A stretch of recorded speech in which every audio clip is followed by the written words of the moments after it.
Hello जी, आप सब कैसे हैं? Welcome to my YouTube channel. आज इस व्लॉग में हम लोग बात करेंगे कि जर्मनी का विज़िट वीज़ा कैसे हासिल कर सकते हैं आप। नाज़रीन, सबसे पहले मैं आप लोगों को बताऊं कि अगर आपके पास सिर्फ दो चीज़ें हैं तो यकीन करो आप जर्मनी का वीज़ा इजीली हासिल कर सकते हो। पूरे यूरोप में किसी कंट्री का भी वीज़ा लेना इतना इजी नहीं है जितना जर्मनी का है। वो क्यों और कैसे, वो सारा कुछ मैं आपको इस वीडियो में बताऊंगा। अगर आप वीडियो को स्किप करेंगे तो आपको कुछ भी समझ नहीं आएगा। आप वीडियो को एंड तक देखें तो आपको मैं सारा प्रोसीजर बताऊंगा। उससे पहले अगर अभी तक आपने चैनल को सब्सक्राइब नहीं किया तो चैनल को सब्सक्राइब करें। तो नाज़रीन, जर्मनी एक ऐसा कंट्री है जो कि पाकिस्तानियों को सबसे ज़्यादा वीज़ा देता है। क्यों वीज़ा दे रहा है, कौन से लोगों को वीज़ा दे रहा है, वो भी मैं आप लोगों को बताऊँगा। अगर आपके पास बैंक स्टेटमेंट है, सबसे पहले नंबर पे आपका बैंक स्टेटमेंट है, जो कि मोस्ट इम्पॉर्टेंट चीज़ है।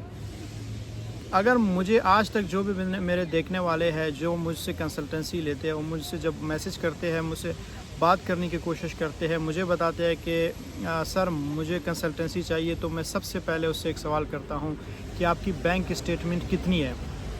वो अलग बात है, हमारे लोग ऐसे है कि कोई बताता सर 2 साल से है, कोई कहता है 3 साल से। हालांकि मैं उनसे ये पूछ रहा होता हूँ कि आपकी बैंक स्टेटमेंट कितनी है, मतलब ये है कि क्लोजिंग स्टेटमेंट कितनी है, इस वक्त आपके बैंक स्टेटमेंट में कितने पैसे हैं। वो तो अलग बात है, 6 महीने पुराना अगर आपके पास बैंक स्टेटमेंट हो तो आप एलिजिबल होते हैं। तो मैं इसलिए सवाल करता हूँ क्योंकि मुझे पता है कि बैंक स्टेटमेंट के बगैर आप अप्लाई नहीं कर सकते हैं। और अगर आपकी बैंक स्टेटमेंट हो 12 लाख, 15 लाख, 20 लाख, जितना ज़्यादा होता है ना उतना आपका केस स्ट्रॉन्ग होता है। जितना नॉर्मल होता है वो भी आपके लिए इतनी बुरी नहीं है। लेकिन अगर 10-12 लाख से भी कम है तो ऐसे लोगों का केस मैं ना उठाता हूँ, ना मैं ऐसे लोगों को रिप्लाई करता हूँ, ना इनसे बात करता हूँ। क्यों नहीं करता हूँ? क्योंकि उनको इतना भी सेंस नहीं है कि भाई अगर आपके पास 10-12 लाख आपके अकाउंट में नहीं है जो कि आपके टिकट पे आप खर्च कर पाओगे, या फिर आप जब जाओगे कैसे मुल्क में वहाँ पे आप रहोगे, खाओगे, पियोगे, आपके पास इतने पैसे नहीं है तो फिर वो मुल्क पागल है आपको वीज़ा देगा। और फिर उसके बाद जो है मेन इम्पॉर्टेंट चीज़ ये है कि अगर आपके पास बैंक स्टेटमेंट हो गया तो दूसरे नंबर पे आपके नाम पे कोई बिज़नेस, कोई कारोबार, या फिर आप जॉब कर रहे हो। अगर जॉब कर रहे होते तो आपको NOC मिलेगा। आप वो NOC यूज़ करेंगे कि भाई मैं जॉब कर रहा हूँ, मेरी इतनी सैलरी है और इस सैलरी के बेस पे अब मुझे छुट्टी मिल रही है, मैं जाना चाहूँगा। एक हैंडसम सैलरी है आपकी और उस हैंडसम सैलरी के बेस पे आप जाएंगे, घूमेंगे फिरेंगे और वापस आ जाएंगे। और अगर ये चीज़ आपके पास नहीं है तो फिर आपके पास कोई बिज़नेस होना चाहिए जो बिज़नेस में आपकी इतनी अच्छी इनकम हो, आपकी इनकम अच्छी हो कि आप दिखा सकें कि भाई मेरी इतनी अच्छी बैंक स्टेटमेंट है और मेरी इतनी अच्छी बिज़नेस है, मैं टैक्स भी पे करता हूँ, मेरे पास NTN है, मेरे पास ये सब कुछ है। तो आप उनको बताओगे कि मैं जाऊँगा और वापस आऊँगा। और जो मेन इम्पॉर्टेंट चीज़ मैं अब आपको बताने जा रहा हूँ कि जर्मनी के लिए कौन से लोगों को मैं हमेशा सजेस्ट करता हूँ कि आप जर्मनी के लिए अप्लाई करो, और कौन से लोगों को मैं कहता हूँ कि आप स्पेन के लिए करो, कौन से लोगों को मैं कहता हूँ नीदरलैंड के लिए करो, फ्रांस के लिए करो। क्योंकि यहाँ पे ऐसे चीज़ों को देखना होता है। अब फॉर एग्ज़ाम्पल मैं अगर आपको कहता हूँ कि जर्मनी के लिए अप्लाई करो, वो इस तरह मैं कहता हूँ, जब मैं आपसे बात कर रहा होता हूँ, गुफ्तगू हो रही होती है, मैं इस चीज़ को जज करता हूँ, अंदाज़ा लगाता हूँ। क्योंकि पास्ट मेरा एक एक्सपीरियंस है, मैं लोगों को देखा है, जिन लोगों को वीज़ाज़ लग रहे हैं वो कौन से लोग हैं। और इसी तरह फिर मैं आप लोगों को भी बताता हूँ कि भाई आप जर्मनी के लिए अप्लाई करो वो लोग जो कॉन्फिडेंट है, जो पढ़े लिखे होते हैं, एजुकेटेड होते हैं।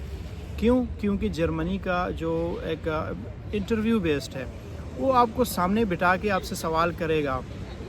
भाई आप कौन हो, क्या हो, कहाँ से हो, क्यों जा रहे हो, कब जा रहे हो, जाके वापस आओगे या नहीं आओगे, ये सारी चीज़ें आपने उनको बताना होता है। तो अगर आप यहाँ पे किसी भी चीज़ में अगर आप हेजिटेट कर गए, या आप शर्मा गए, या आपको कोई सवाल का जवाब सही तरह नहीं दिया, झूठ बोला आपने, या उनको कन्विंस नहीं कर पाए, तो इसका मतलब है आप तो गए, यानी आपका प्रोग्राम समझो उड़ गया। हाँ, अगर आपके पास कॉन्फिडेंस है, आप उनको कन्विंस कर सकते हो, तो इस बेस में आपको जर्मनी आराम से वीज़ा दे सकता है। उसका ये है कि आपके पास अगर थोड़ी छोटी मोटी आपकी बैंक स्टेटमेंट हो तो, और साथ में जॉब, बिज़नेस वगैरह हो, बाकी डॉक्यूमेंटेशन आपके पूरे हो। अगर आपका कंसल्टेंट है वो तो आपको इस चीज़ के लिए वो तैयार करेगा। और दूसरी बात यह है कि स्पेन के लिए मैं उन लोगों को हमेशा सजेस्ट करता हूँ कि एक उनके पास जो मैंने रिक्वायरमेंट बताया, बैंक स्टेटमेंट हो गया, उनका कोई बिज़नेस और कारोबार वगैरह रजिस्टर्ड हो, अगर ना भी हो बाद में बंदा कर सकता है, मसला नहीं होता है। लेकिन मेन इंपॉर्टेंट उनका बैंक स्टेटमेंट होता है। اور اسپین کے لیے وہ لوگ اپلائی کریں جن کو پتہ ہے کہ وہ انٹرویو نہیں دے سکتے ہیں، وہ صرف اور صرف اپنا کام جو ہے کنسلٹنٹ سے کروائیں گے۔ ابھی جیسے کہ میں ہوں، میں کنسلٹنسی دیتا ہوں، میں خود اگر اسپین کا کیس تیار کروں تو میں کہتا ہوں کہ آپ جرمنی کو اسکپ کریں، آپ اسپین کی طرف آ جائیں۔ اس لیے آ جائیں کیونکہ جو فائل میں بناتا ہوں،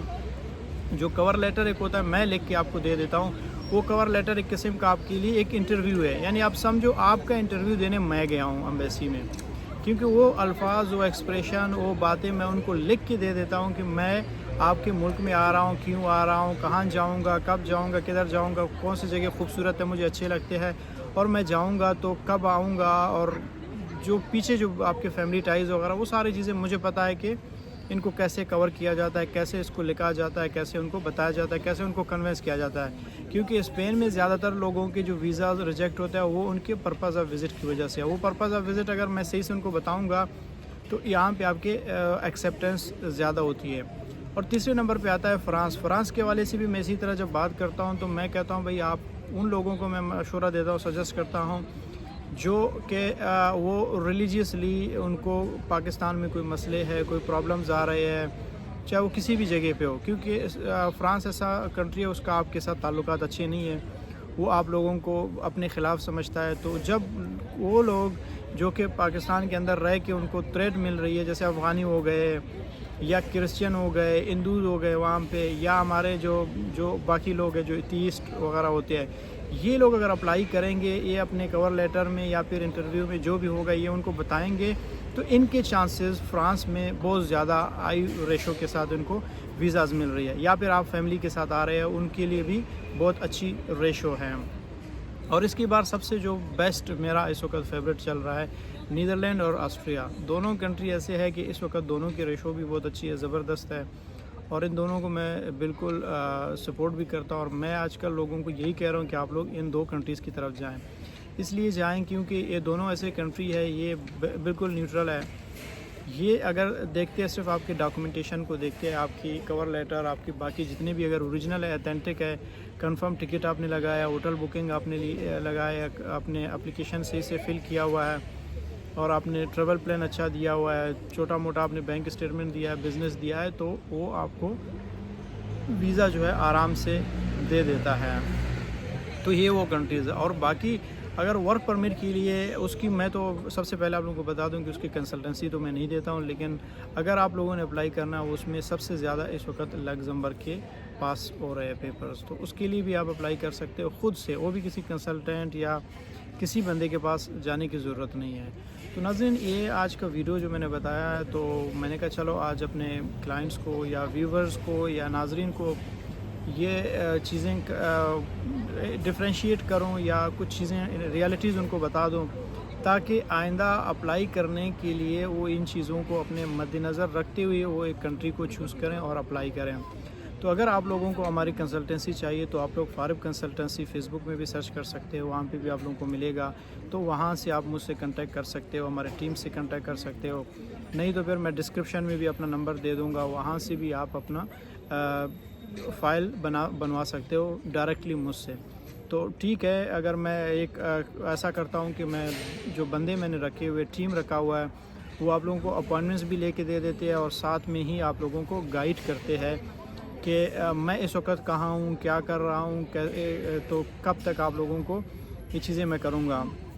تو اس لیے آپ لوگوں کے لیے مینڈیٹری ہے، سب سے پہلے آپ ٹیم سے کنٹیکٹ کرو، وہ آپ لوگوں کو انفارمیشن دیں گے، آپ لوگوں کو کیس کو اسٹرانگ کریں گے، مضبوط کریں گے، آپ لوگوں کو ہر چیز سے تیار کریں گے۔ پھر اس کے بعد جب آپ کا مائنڈ بنے گا، چیزوں کو سمجھیں گے، ویڈیو دیکھنے کے بعد آپ ان سے بھی کچھ مشورے وغیرہ لے لیں گے، جب وہ آپ لوگوں کو گائیڈ کریں گے، اس کے بعد آپ فائنلی مجھ تک آپ کو وہ پہنچائیں گے، میرا کنٹیکٹ نمبر دیں گے، رابطہ کرائیں گے، پھر میں خود بحیثیت فہد آپ لوگوں کا فائل بھی بناؤں گا اور آپ کا سارا سسٹم کروں گا، جس طرح جو باتیں میں نے آپ کو بتائی ہے۔ تو ملتے ہیں انشاءاللہ اگلے ویڈیو میں، تب تک آپ لوگ اپنا خیال رکھیے۔ Thank you so much.